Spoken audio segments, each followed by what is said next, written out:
Manchester United is living through one of those stretches when a heavy shirt and a glorious archive can't disguise what's happening on the pitch.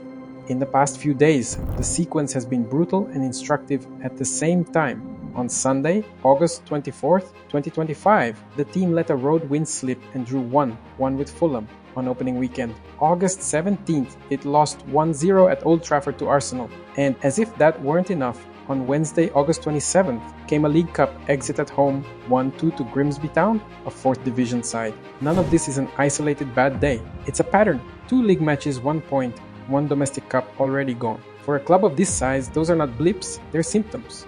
To understand why the mood around the club is so raw, you have to lift your eyes from the last week and stare at the accumulation of seasons that eroded confidence. The 2024-25 campaign ended with a 2-0 win over Aston Villa on the final day, but even that felt like a tidy bow on a disappointing year. 15th place in the league, the lowest finish of the modern era for United, and a lost Europa League final, 1-0 to Tottenham in Bilbao. That's United acknowledging in plain terms that reality in 2025 included 15th place and a near miss in Europe. It is not a marginal correction. It is a drop in competitive altitude. Some will point to bright spots, the 2024 FA Cup among them, but bright spots do not make a plan when the week in, week out grind of the league tilts downward. The cold truth of the last dozen years is that since the 2012-13 title, United have not lifted the Premier League again. The trophy room still glows, but the main competition has been a desert. The gap between what the club once was and what it has been lately is exactly where the pain lives. Managerial churn has been another chapter of instability.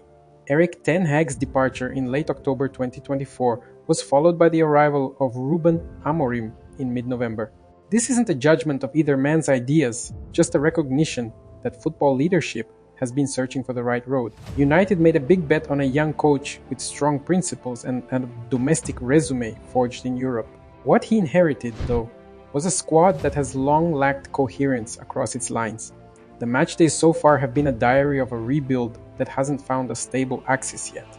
Nothing illustrates the deeper problem more clearly than the past 7 days, because football compresses months of narrative into a handful of matches.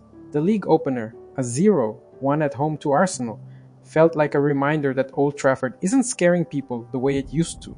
A week later, the 1 at Craven Cottage carried the sour taste of a game that could have been controlled and wasn't. Then the 1-2 home loss to Grimsby in the League Cup measured the competitive disarray in stark terms. 90 minutes spent trying to impose hierarchy on a lower league opponent and still falling short. Added up, 2 Premier League games, 1 point. A swift exit from a trophy path that once felt like a United specialty. That's not just unlucky variance. That's a team without stable habits. Off the pitch, ownership and governance changes have been framed as the foundation for a reset. Sir Jim Ratcliffe's minority investment and football remit, completed in February 2024, came bundled with promises of infrastructure spending, modernization of operations, and a tighter alignment between sporting leadership and executive decision-making. On paper, that's the scaffolding of a plan. Stadium renewal, institutional processes, a coherent chain of command. In practice, supporters look at the league table and the fixture list and wonder when and how those plans translate into a side that imposes itself every week. The field is an honest mirror of those contradictions. On one hand, reaching a European final in May showed that on specific nights, there is still a competitive ceiling worth respecting. On the other, the marathon of the Premier League keeps exposing repeating defects. Loss of control in midfield between the boxes, defensive incoherence under pressure or in transition, and emotional management that wobbles when the match state turns. Big game performances have not been stitched into the fabric of ordinary weekends. The league demands that kind of repetition. Cup nights, however brilliant, can't replace it. Even the club's own language in late May had the sting of truth. The season was difficult, and finishing 15th left the relief of one good final day wrapped around months of underperformance. That, more than any single defeat, drew the timeline of the decline. Years without the league title, tactical and technical oscillations, And finally, a bottom half finish with a European final lost as a symbol of a team that gets close but does not close. The start of 2025-26, which might have been a catharsis, has so far oscillated between spells of order and lapses that undo them. The 1-1 at Fulham read like a team chasing the match rather than commanding it. The 0-1 to Arsenal at Old Trafford carried the weight of an old rival walking into your house and leaving with what they came for. And the Grimsby loss stripped away excuses. It wasn't just a bad bounce. It was 90 minutes that asked for authority and got impatience instead. In the cold ledger, that leaves 1 point from 2 league fixtures and a cup exit before the season has even found its rhythm. The math is simple, the solutions are not. This isn't only technical, it's cultural. The Museum of Trophies is a daily reminder of what United used to be: champions of England across eras, champions of Europe, serial winners of domestic cups. The 2024 FA Cup was a genuine celebration and should be acknowledged as such, but it did not end the sense that the club has lost the feel for competing across 38 league rounds with the authority of a real contender. The league is the routine medical exam.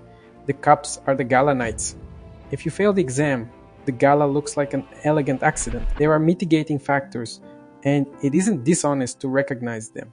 The drumbeat of team news bulletins has felt like a casualty list: injuries, conditional returns, last-minute doubts.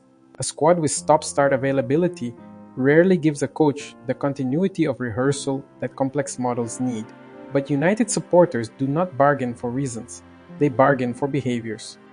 They want to see a team impose its intentions, recover its aggression, and suffocate opponents with and without the ball. They want identity, not explanations.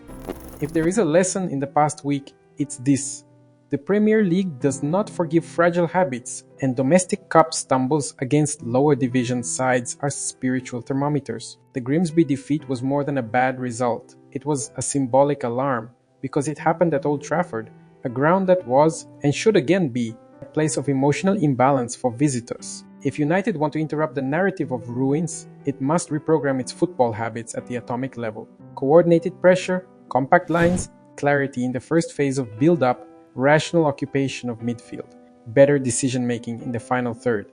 You don't announce those things. You repeat them until they become muscle memory. From here, the next months don't need slogans. They need a run of matches in which performance precedes and then produces results. The club's leadership talks about work, culture change, infrastructure, professionalized football operations. The supporters want something more direct: league tables that pull United back into the leading pack, European nights that end with silver, and a style that makes sense. The week just gone, a draw and a defeat in the league, and a humbling cup exit delivers none of those signals. It delivers a fact and a silent ultimatum. Either the promised culture materializes on the pitch, or the official statements will keep reading like epitaphs for a greatness the institution itself narrates, not to remember what it was, but to remind itself of what it is failing to be.